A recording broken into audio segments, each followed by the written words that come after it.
சொல்றாரு, வனாந்தரத்துல 40 வருஷம் போஷித்ததே இனி வருகிற நாட்களில் போஷிப்பார்த்து தெரியாம அந்த சின்ன காரியத்தை அந்த ஆகான் செய்தது நிமித்தமா அவருக்கு அந்த தேவையில்லாம அந்த ஜனங்கள் தோற்று போகிறதையும் ஜனங்கள் அநேகர் மடிந்து போகிறதையும் நம்ம பார்க்கணும்.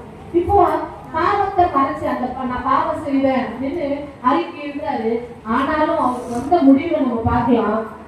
25வது வசனத்துல அங்கே யோசுவா, நீ எங்களை கலங்க பண்ணினது என்ன, இன்று கர்த்தர் உன்னை கலங்க பண்ணுவார் என்றார். அப்பொழுது இஸ்ரவேலர் எல்லாரும் அவன் மேல் கல்லெறிந்து அவைகளை அக்கினியில் சுட்டெரித்து கற்களினால் மூடி அவன் மேல் இந்நாள் வரைக்கும் இருக்கிற பெரிய கற்குயலை குவித்தார்கள். அதுக்கு முன்னாடி 24வது வசனத்துல யோசுவா இஸ்ரவேலர் எல்லாரும் கூட அந்த வெள்ளியையும் ஆகானையும் அந்த வெள்ளியையும் சால்வையும் பொன்பாலத்தையும் அவன் குமாரையும் குமாரத்தியலையும் அவன் மாடுகளையும் கழுதையும் ஆடுகளையும் அவன் கூடாரத்தையும் அவனுக்குள்ள யாவையும் எடுத்து ஆகோர் பள்ளத்தாக்கு கொண்டு போனாங்க. அவன் மட்டும் கொண்டு போல, ஒரு பள்ளத்தாக்கு கொண்டு போய் கற்கள்னால அவன் மீது கல் எறிந்து பெரிய கற்கூவியெல்லாம் அந்த இடத்துல மூடி வச்சதா வேதத்தில் சொல்லப்படுது. இன்னைக்கு வரைக்கும் அது ஆகோர் பள்ளத்தாக்கு அப்படின்னு சொல்லி சொல்லப்பட்டதா எழுதப்பட்டது.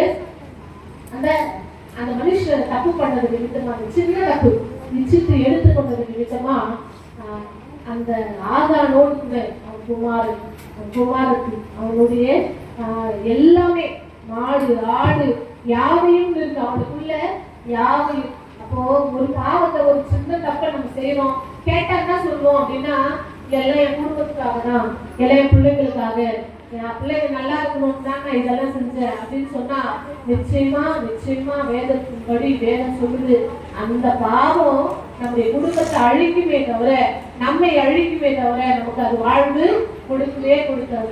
அந்த தப்பு நமக்கு பாராட்டின கிருபை பெருசு. ஆண்டவர் நமக்கு நம்ம மீது காண்பித்த இரக்கம் பெருசு. ஒருவேளை அவர் நினைவுல நாம இல்ல, அவர் பார்வையில நம்ம இல்லைன்னா நம்ம என்னைக்கு என்ன பண்ணிருக்கோம்னா மறித்து மறைந்து மறக்கப்பட்டு போயிருக்கும். அதனால ஒருவேளை பாவம் நம்ம இடத்துல காணப்படும் அப்படின்னா அந்த பாவங்களை விட்டு விடலாம். அப்போ விட்டு விடும்போது அறிக்கை செய்து விட்டு விடும்போது தேவனிடத்துல இரக்கத்தை பெற்றுக்கொள்ளலாம். அந்த ஆகான் அன்னைக்கு அழிந்து போனார். ஏன்னா அன்றைக்கு அவருக்கு இப்படிப்பட்டதான சத்தியம் கிடைக்கல. உங்களுக்கு எனக்கும் இந்த சத்தியம் கிடைச்சிருக்கு. ஒருவேளை ஆண்டவர் உங்களுக்கு எனக்கு உணர்த்துவார் அப்படின்னா, சில பாவங்களை உணர்த்துவார், இதெல்லாம் தப்பு அப்படின்னு உணர்த்துவார் அப்படின்னா அந்த பாவங்களை அறிக்கை செய்யுங்க, அந்த பாவங்களை விட்டுருங்க.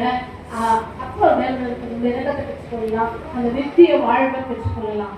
அடுத்ததா இன்னொரு மனுஷனும் மறைச்சார், அவருடைய பாவங்களை மறைச்சார். ஆனா அவருக்கு தெரியும், ஆண்டவருக்கு தெரியும். ஆனா மற்ற ஜனங்களுக்கு தெரியாம அவர் மறைத்ததா வேதத்துல சொல்லப்படுது. 2 சாமுவேல் புத்தகம் 12வது அதிகாரம்